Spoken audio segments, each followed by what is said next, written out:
aí, pessoal, tudo bem?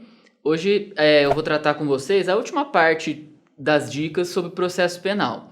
Hoje a gente vai falar um pouquinho sobre procedimento e competência naquelas questões que são mais frequentes na OAB. Vamos começar com o procedimento. Existe, em regra, o chamado procedimento comum, que é a regra do processo penal, que se divide em procedimento comum ordinário, procedimento comum sumário e procedimento comum sumaríssimo. Procedimento nada mais é do que a ordem com que os atos são concatenados dentro do processo. Então, qual que é a sequência de atos que ocorre dentro do processo penal. Além disso, existem os procedimentos especiais, que só para citar para vocês, os principais são o procedimento do Tribunal do Júri, nos crimes dolosos contra a vida, o procedimento da Lei de Drogas, ele é um pouquinho diferente, que é para os crimes que estão lá contidos na Lei de Drogas, por exemplo, o tráfico, o porte de drogas para consumo próprio, os crimes contra a honra tem um procedimento específico e os crimes praticados por funcionário público também tem um procedimento específico. Bom, o que eu acho que é importante vocês saberem? Para a gente definir, no caso do procedimento comum, como que a gente faz para saber se ele vai ser ordinário, sumário ou sumaríssimo? Ele será ordinário sempre que a pena máxima combinada ao delito ela seja igual ou superior a 4 anos. É o caso da maciça maioria dos casos, por exemplo, crime de furto, estelionato, roubo, estupro. Todos esses crimes, a pena máxima descrita no tipo penal, ela excede a 4 anos, ou ainda que fosse igual, como no caso do furto, está dentro do procedimento ordinário, do comum ordinário. Bom, o sumário é quando a pena ela é inferior a 4 anos, a pena máxima combinada ao delito ela é inferior a 4 anos.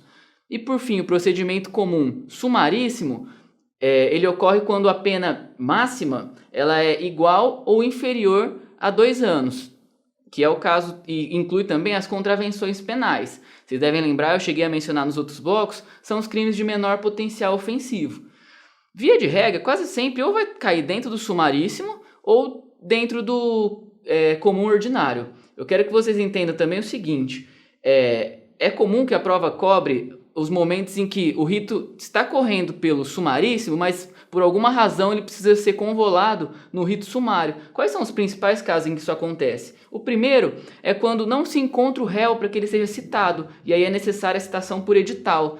Nesse caso, o rito sumaríssimo não tolera a citação por edital, então tem que ser convertido para o rito sumário para que ocorra a citação por edital.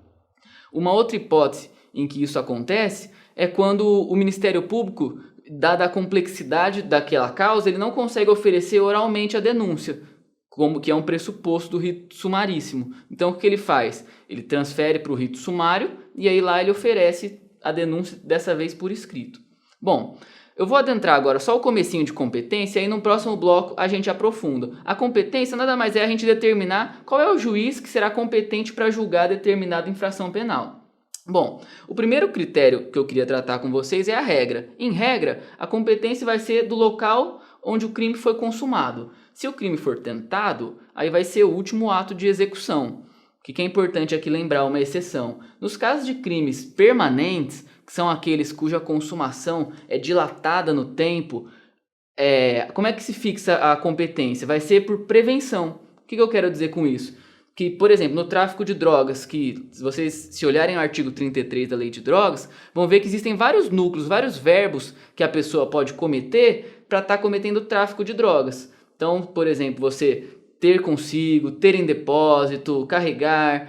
Se a pessoa está, vamos supor, em um ônibus carregando essa droga, ela está permanentemente em consumação desse delito. E como é que a gente fixa a competência? Pela prevenção. Ou seja, o primeiro juiz que tomar conhecimento dessa infração penal, ele se torna prevento e aí a competência passa a ser dele. Então, ainda que passe por várias cidades aquele ônibus e esteja se consumando em todas, a competência será daquele juiz prevento.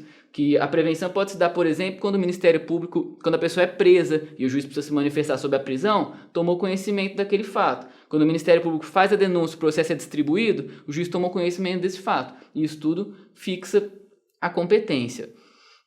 No próximo bloco eu vou tratar com vocês a competência daquelas pessoas que têm foro por prerrogativa de função e como ocorre nos casos em que há conexão ou continência, a gente se vê lá.